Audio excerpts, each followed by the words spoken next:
Welcome to this Conveyancing Matters August 2023 news chat.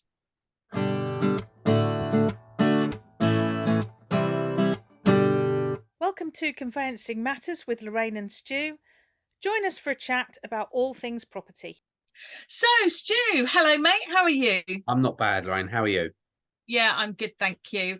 I'm quite shocked to think that we're already at the end of August. So I'm sounding like a typical English person there, but we've already got to the August 2023 Conveyancing Matters news, which, as we know, is still free to all on YouTube, Stu. But our paid-for subscriptions, are going well, aren't they? Yeah, they certainly are. Yeah, we've had lots of interesting sort of discussions and content, and lots of people have asked us to sort of cover various topics. So anybody that's interested, head over to the website.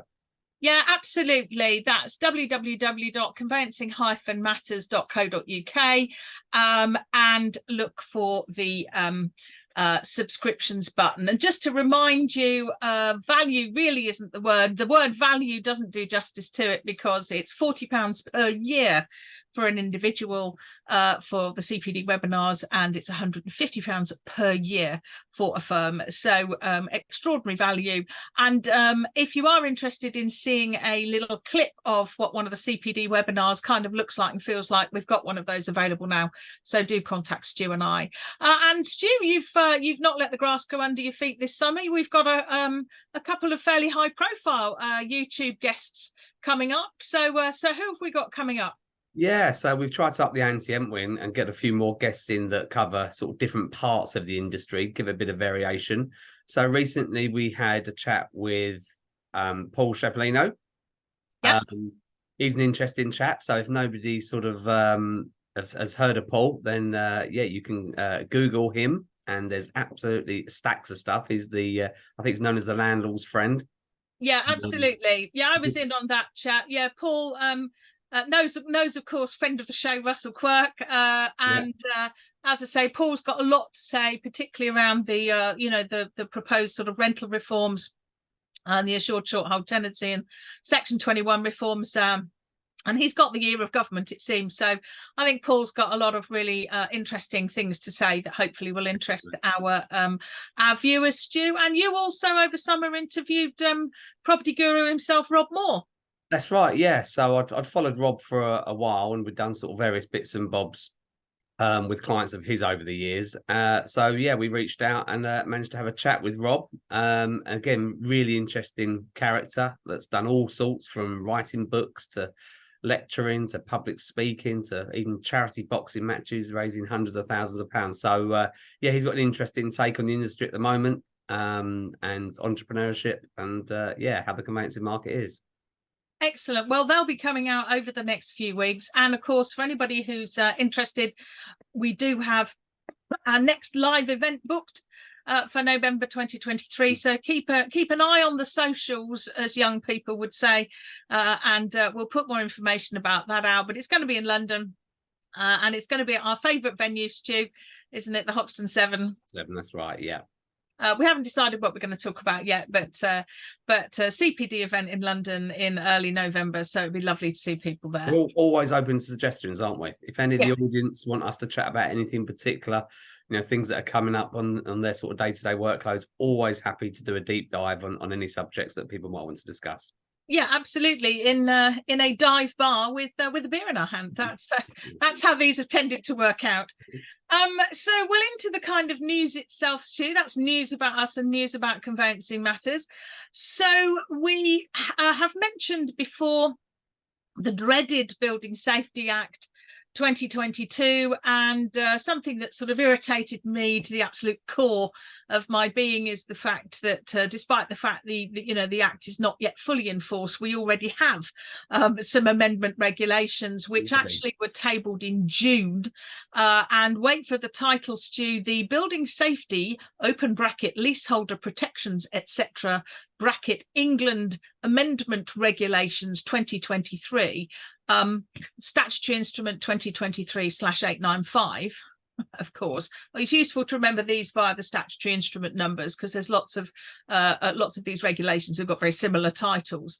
So this is 895. Key point is they actually came into force, Stu. We've talked about these in our CPD webinars on the 5th of August. So on the 5th of August, the new regulations came into force. We mentioned them in the last news chat, just to remind people. They do various things. It provides some definitions, imposes obligations, which kind of, spread out responsibilities into right to management companies and so on and so forth. But the key thing really, and the key change for these regs, is the fact that it changed the form of the landlord certificate. So the format of the landlord certificate has changed. The actual the regs as enforced are the same actually as those that were in the draft that was published. So because there was always a worry with this Building Safety Act stuff that actually a subsequent amendments will be made post draft, but this wasn't. So the landlord certificate has now been changed. So it is important for conveyancers to ensure that they receive the correct version of the landlord certificate. I always think on these matters now, particularly also, I think, Stu, with regard to, lenders, part 1 and part 2 requirements, I think conveyancers should be sort of noting key dates and noting, for example, when lenders part 2s have changed, and noting the date the new regs came into force. Because I think if a file is ever looked at because there's a problem, particularly, frankly, in relation to a lender, I think it's really important that it's noted on a file when something came into force, when a change was made, because that information is not necessarily going to be readily available elsewhere. And it's the sort of thing you'd forget, isn't it? So yeah, completely. Most definitely good practical advice. Well, and also, I mean, again, just sort of slightly on a tangent with the lenders part 2s, but of course there is no way at the moment, if you look at the lenders handbook, there's no way of tracking amendments to part 1 and part 2s and date changes and so on. So it's really important that firms do that. And there's tech products out there that do part 2 checking. But in relation to these BSA regs, Stu, again, just so practitioners are aware, really, the government has updated its guidance on the regs on the 10th of August 2023, and the guidance provides, according to the government anyway, a plain English explanation of the latest leaseholder protection amendments, and it reminds everybody really that to pass on historical safety remediation costs to leaseholders, or to demonstrate to leaseholders why costs can't be passed on, building owners must complete the landlord's certificate. But the government also reminds everybody that landlords must use the new landlord certificate form from the 5th of August 2023 when required to produce a landlord certificate. And I just think firms are going to be caught out. I mean, hopefully parts of it are going to be perhaps a bit easier, but just make sure you get the right version of the form, really. So yet more sort of building safety running saws. And really, again, Stu, just to remind viewers, we have done 3 or 4 CPD webinars for subscribers now on the Building Safety Act. Fast moving area, so some of it's been superseded by subsequent events, but there's still lots in those that are relevant. And anybody that subscribes will get sort of access to the back catalogue of CPD webinars. So if anybody is interested, then the Building Safety Act stuff we have covered, haven't we? That's right. Yeah. So Stu, well, the CLC regulates you, mate. The CLC's come up with its risk agenda. There's lots in it, but I think perhaps a couple of things might have caught your eye. So what views have you got there? What have you got? Yeah, well, there's a lot that they've put forward here, and a lot of it's probably fairly controversial, I would say. So I think the first subject, which I suppose I was really, really surprised about, was undertakings, the lack of enforcement, and the volume that are being reported to the CLC. I find it really strange that our governing body that regulates us are having this issue. I thought that under the terms of the regulation, it's something they would crack down on if they had a problem with firms that are repeatedly potentially breaching undertakings. But I would have to add a little note here that we've had on numerous occasions correspondence from the CLC about a potential breach of undertaking. But when we've looked at it, there's actually been zero breach of undertaking. It's more that the firm in question has not read the undertaking properly. And I think, if ever there was a phrase that you can link with undertaking, it's, the devil's in the detail. So if we undertake to do something, when we receive something, if we haven't received that document, then in theory we haven't breached that undertaking, and blah, blah, blah, blah. You'd have thought, well, this was fairly simple and something that all firms would have a handle on. But from what the CLC are saying, maybe not. Yeah, I mean, I do think this is an interesting point, Stu, and a more general, perhaps, reflection of the conveyancing market more generally. And it's a cliche. And some people would say, well, Lorraine, you would say that, wouldn't you, as a trainer? But I have been training for a very long time. But I think and I don't have any stats, but I think, anecdotally, it's almost irrefutable now that lots of experienced conveyancers are either retiring or leaving the market. There's a raft of, excellent, less qualified in terms of number of years, people out there sort of left holding the conveyancing baby, and a lot of firms sort of silo what paralegals and support staff do, so they only do their bit of the transaction. And this idea of the sort of ethical underpinning across the whole transaction and understanding of all of the conduct issues, crucially including undertakings, the significance of what they are, the significance of breach, the fact that it's a professionally binding promise, the stuff, Stu, that you and I would take for granted. I just think that's not there to such an extent, to the extent that it was. You must be right, purely based on what the CLC are saying. Yeah, absolutely. Yeah. And obviously, it just seems strange to me that the whole foundation of the conveyancing process is built on undertakings, whether they're hidden or whether they're stated. If we can't rely on those, then I can't see the point. So it's just strange for me that I suppose the CLC statement is kind of still distancing itself from enforcing those. Yet we talk about an undertaking as a legally binding promise. Yeah, absolutely. And we did have and the CLC make the point and sort of mention in passing the Supreme Court ruling in 2021 about the sort of and the Supreme Court in the Harkers case sort of talked about the undertakings given by sort of different types of organisation, and therefore, Stu, I think we've decided on the back of this particular point to make one of our CPD webinars for our subscribers very soon to be on undertakings. No, definitely. But I think so. I think there'll be a lot of, we can put a lot of information out there to anybody listening that will really help. And it's not just the undertakings that we give, it's parts of the process that contain those hidden undertakings where we're not actually saying, I undertake to, or we undertake to. Yeah, the whole of exchange is based on implied undertakings as to completion. Yeah, but and if you've not read the code for completion by post, and if you've not read the formulae for exchange, we don't know what implied undertakings you're giving by virtue of exchanging. And I think it's that depth of understanding and significance that actually in many cases is being lost or eroded, which I think is a great shame, I have to say. I think there's definitely quite a bit to say about undertakings, but also, Stu, and again, perhaps just to trail slightly what we're going to talk about in our CPD webinar, but a lot of the focus around undertakings is on the giver. Is the performance of the undertaking within the sort of power of the giver to carry out at the time they give the undertaking. But of course, you also need to look at it from the perspective of the recipient. Is the undertaking worth having? Yeah. Well, you've got to bear in mind you're doing this to protect your client. Yeah.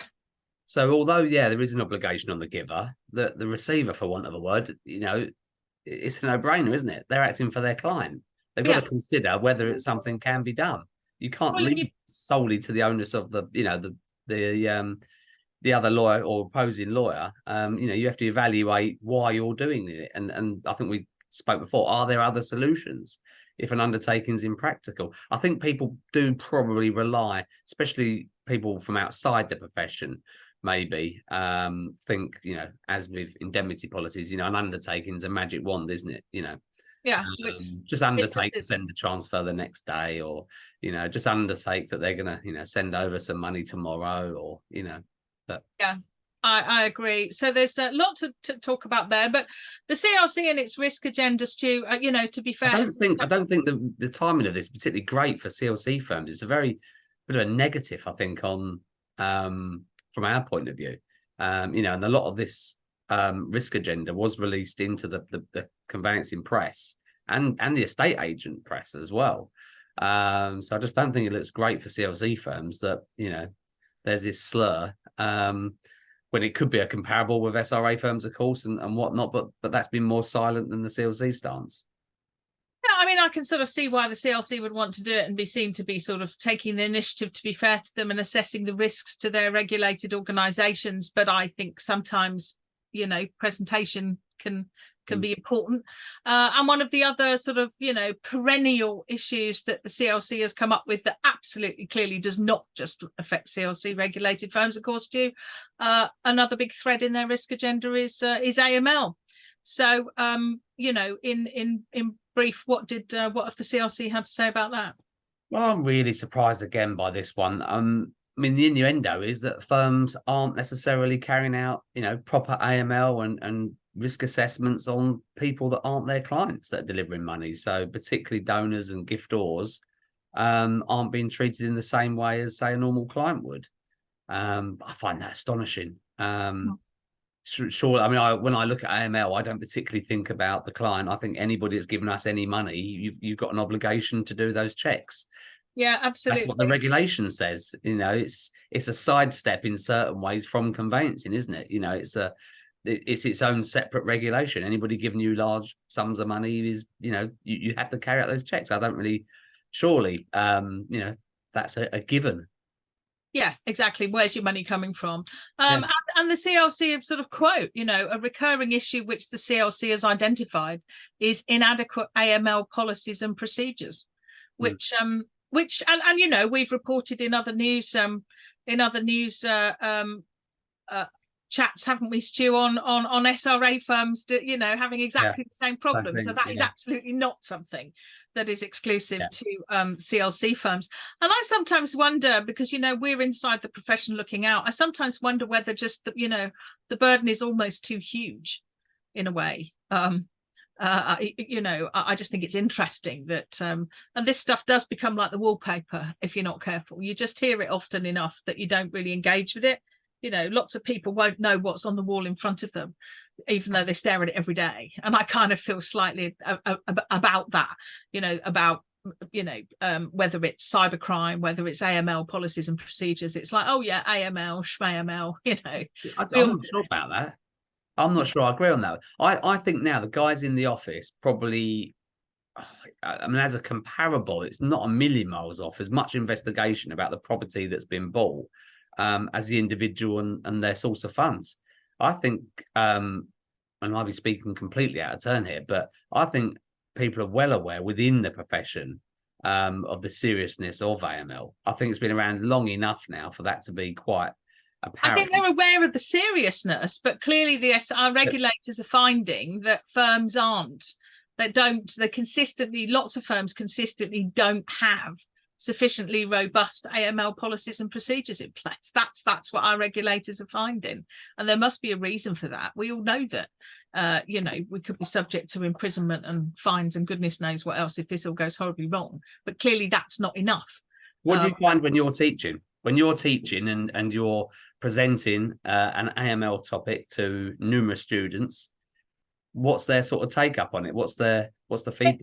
Well, it's really interesting, and I mean, I've seen it for years, Stu, and I never cease to be amazed at actually even how quite senior people in firms, don't seem to have much of a clue, actually, and can actually sometimes get quite defensive, I have to say, when you're trying to talk to people about this stuff in a training environment. But I had one chappie, for example, on a course in London who thought that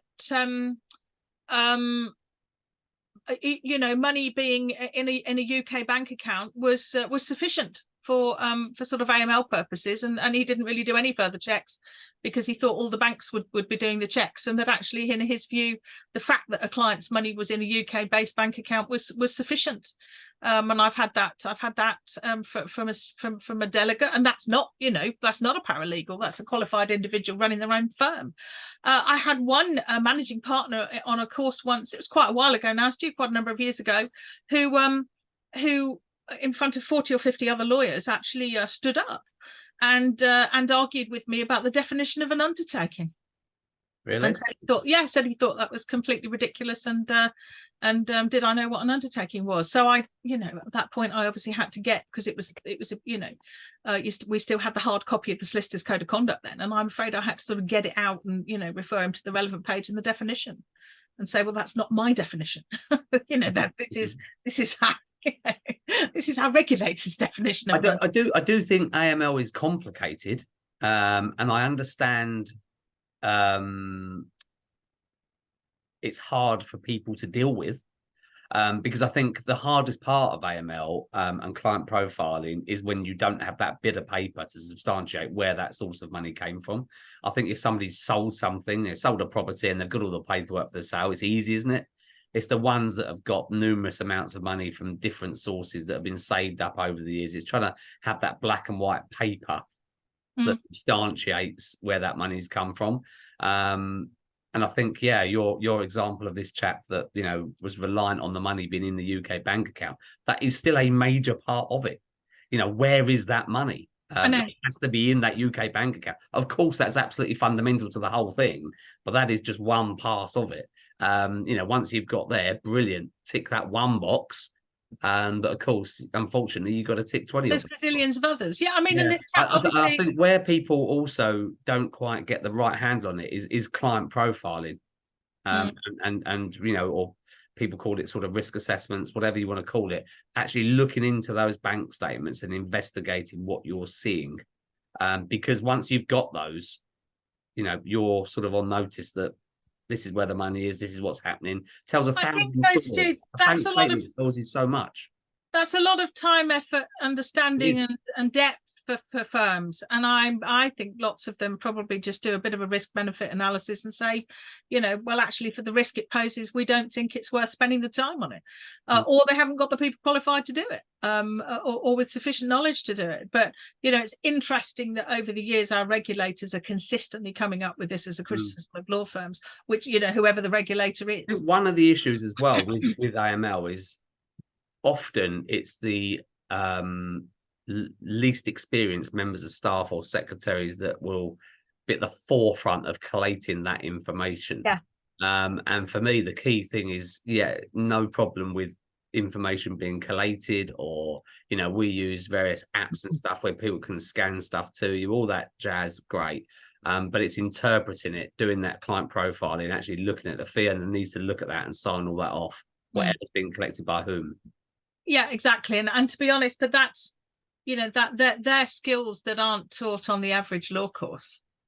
You're almost in some ways sort of you're creeping into forensic accounting I'm not saying I agree with the burden that's put on us. But it's so significant, and it's not as if it's been around just it's not like the Building Safety Act that's just been slung to the pot in the last sort of 12 months. It's it's something that's been around for a long time now, so surely we should be acclimatized to it. Well, clearly not. There are, and also there's great apps out there now that you can use for ID checking. Not only verifies ID, but clients can scan bank statements on it. It'll give you a profile of the top 10 biggest transactions, and there are things you can use to help you as well. Yeah, I think the key thing there is help, isn't it? The legal sector affinity group guidance makes it quite clear that electronic identification and verification, firms absolutely can use that, but that is not in place of all of the sort of collation of the ID and AML and due diligence. Absolutely. And I think firms place over reliance on it, actually. Well, moving on, Stu, I just thought I had a bit of a sort of, I can't really believe these, but that these things are happening. But I thought it was worth just mentioning in passing a few conduct cases which have come up. And actually, if anybody's interested in sort of conduct reporting, I have to say Legal Futures is very good for this in case anybody's interested. But and these things haven't just been reported by them, but I do think they're worthy of a mention because they do keep a close eye on this stuff. But and maybe, Stu, maybe some of this is perhaps down to some of the sort of lack of ethical underpinning that we were talking about a while ago. But I thought just some quite sort of shocking conduct cases had come up, and I sort of, and it sounds terrible to say that, we talked about this one off air, we almost can't sort of mention this first one without sort of laughing, really, because it's reported that a conveyancer has been banned, who knew, from the profession for persuading clients to pay their money into his personal bank account. And he claimed that to clients that in so doing, they would be cutting costs. And this wasn't, just a little accounts person. This was somebody who joined a firm as a member of an LLP, and who was employed as a salaried partner, for goodness sake. Apparently the salaried partner told clients it would cut costs if they paid him directly. And he provided his personal account information on 5 separate occasions, reported the Law Society's Gazette. And I just found it shocking that, there aren't sufficient checks and balances in places within firms that can happen. Another one that I think a lot of people are going to feel a little bit squeaky about on this one, it's been reported that a judge has declined to or has refused to order the sale of a house, and found that the buyer solicitor had cut corners because at the point of exchange there was no signed contract.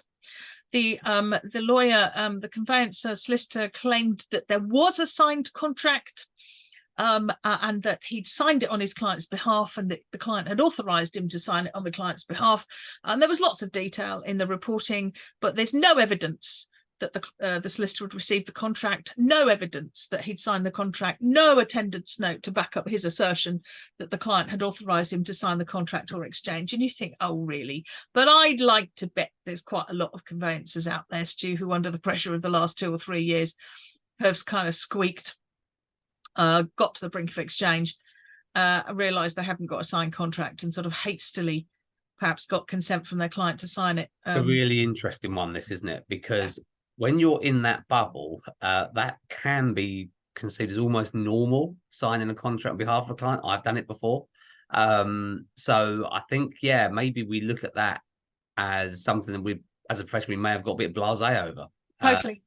Because again, doing numerous exchanges, when I receive contracts from other lawyers, they're very often signed by the lawyer on behalf of the client. I'd never do it. And of course, you're putting yourself in that position, aren't you? That if that client ever comes back at you, you are in a real sticky wicket. I mean, we would never ever do it without having a complete, authority from the client in writing, blah blah blah blah blah. But nevertheless, if the client, I suppose, was to claim that they didn't know what they were doing, by giving that authority, does put you in a difficult position, that one. It really does. And actually, electronic signatures now as well. And there's commentary on this by the Court of Appeal in Dreamvar.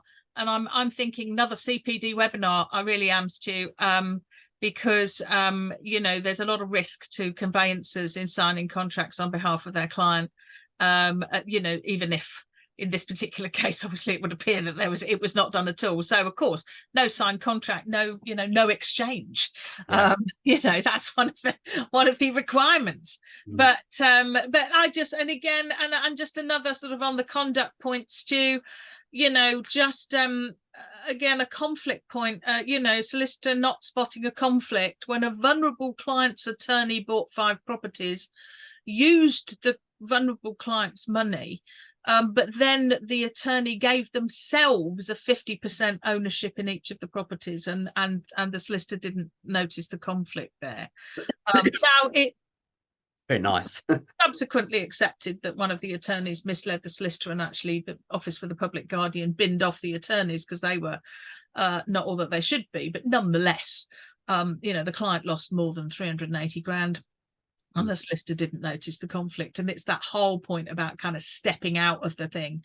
And it's very, very difficult, I find, when you've got family scenarios to actually hold your line where conflicts are concerned.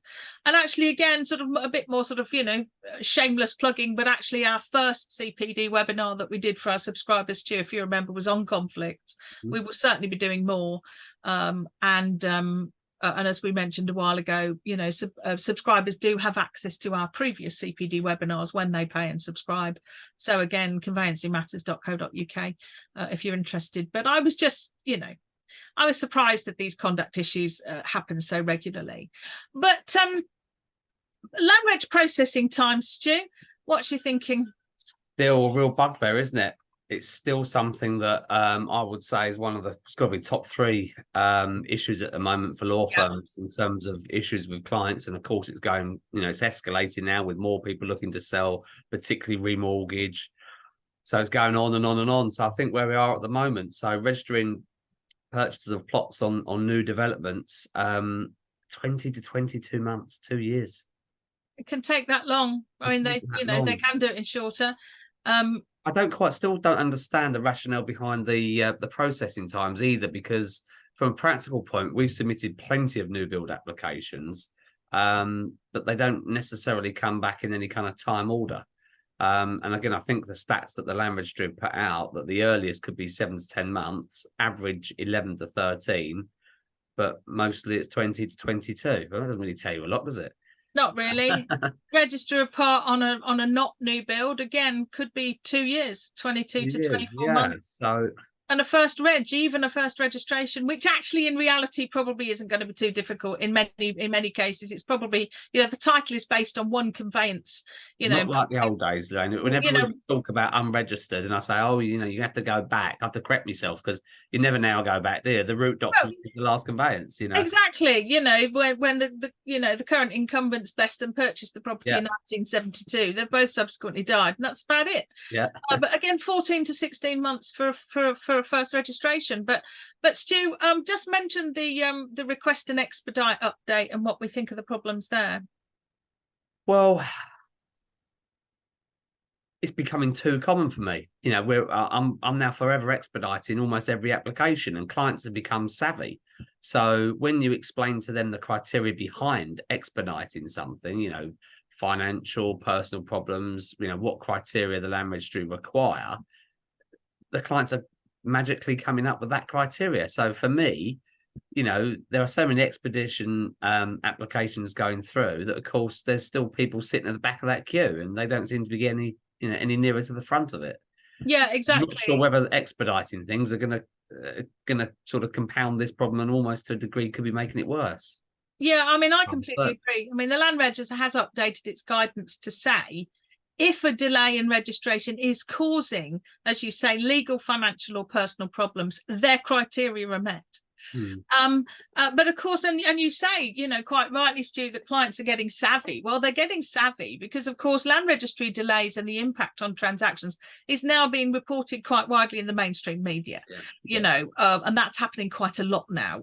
In our property bubble, we would see it. But I think when people picking up their Sunday papers and whatever are seeing these stories, then that's quite a different matter. But I completely agree. I just think that. I think it's such a hot topic, and I think there's going to be more to come from a fraud perspective as well. The volume of people that own these properties that aren't the registered owners at the Land Registry must be a fraudster's dream at the moment. Yeah, absolutely. And again, this is a difficult one probably to conclude. We had Mike Harlow on at the beginning of the year, and I think probably the time is right, perhaps towards the end of the year, to invite him back. Yeah. Because the Land Reg and various sort of esteemed organisations, Law Society, Conveyancing Associations, CLC, the Surveyors, Silex, Property Search Organisations, UK Finance, Building Societies Association, the Land Reg. So all of the great and good within the property space, as people say, have set up the Digital Property Market Steering Group, the Digital Property Market Steering Group. And their laudable idea is that if information about properties was available immediately to all concerned and everything was handled digitally, it could speed up the property market and reduce stress and the risk of failed transactions. And if anybody's interested who's watching this, there is a launch event on the 12th of September 2023 if anybody's interested. I don't know whether it's invite only. Kate Faulkner actually is co-hosting that event, and hopefully she's coming on to talk to us so we can ask her about that, because you got Kate to agree some time ago that she would come on to talk to us. And I'm, this clearly is a laudable aim, but I do worry about resources, I have to say, because if the land, and I know other people have said this, I'm not saying anything new here, Stu, but yep. I do just worry that actually the resource isn't being put in the right place. 100%. Look, we all want things to move forward in the right direction. There's no doubt about that. Any kind of, idea that the land registry has, and we all want to move forward in the right direction. However, the prime concern still has to be the length of time that things are taking. And if they do have extra resource to put into other things, you would have hoped maybe, and I know this is a very basic view, but you'd hope that would be applicable to getting some of these registrations done. And you would have thought with the downturn in the market that's something they could achieve quickly. Yeah, and again, I think the digital aim is a laudable one. It's been knocking around for a long time. We're old enough to remember the Land Registration Act in 2002, setting up the platform for electronic conveyancing, for e-conveyancing. And I think if property lawyers could be categorically told, if there is a problem with digital data, it's not going to be your problem and it's not going to be your indemnity insurer's problem. I'm sure that that's something that property lawyers would embrace with open arms. But frankly, if people want a bit of free consultancy from me at the end of our YouTube chat, and most people won't get to the end, Stu, so maybe it'll be just you and me, my thoughts on this are still really as they were until you've got a lot more well-qualified conveyancers out there who can deal with all of this information, whether digital, paper, PDF, land registry portal or whatever. You're going to have problems and you're going to have log jams until you can get registrations happening properly. You're going to have problems and you're going to have log jams until a government and everybody else can see that conveyancers need to be at the forefront and involved with these discussions. Building Safety Act, as you've already mentioned, being an absolutely classic example. Unless and until these organisations get qualified conveyancers on these committees who are dealing with the coal-face problems, these problems are not going to be solved. And I also think with the digital space, it's too fragmented. There are too many parties within the space, all of whom want their slice of the pie, perfectly understandably, I might add. But while you've got n number of different products that do the same thing, I think these problems are going to continue.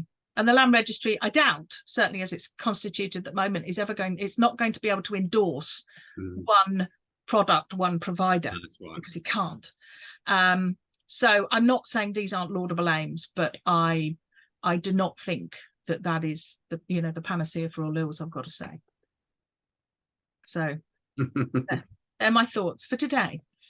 Stu, well, that was more news than we thought. We were a little depressed when we started this. We thought we didn't have much to share, but maybe we have. So, well, we all hope that Stu and I hope that you've enjoyed and got some value out of this chat. And well, thanks for joining, Stu. We'll see everyone soon, won't we? Take care, everyone. See you soon, guys. Bye.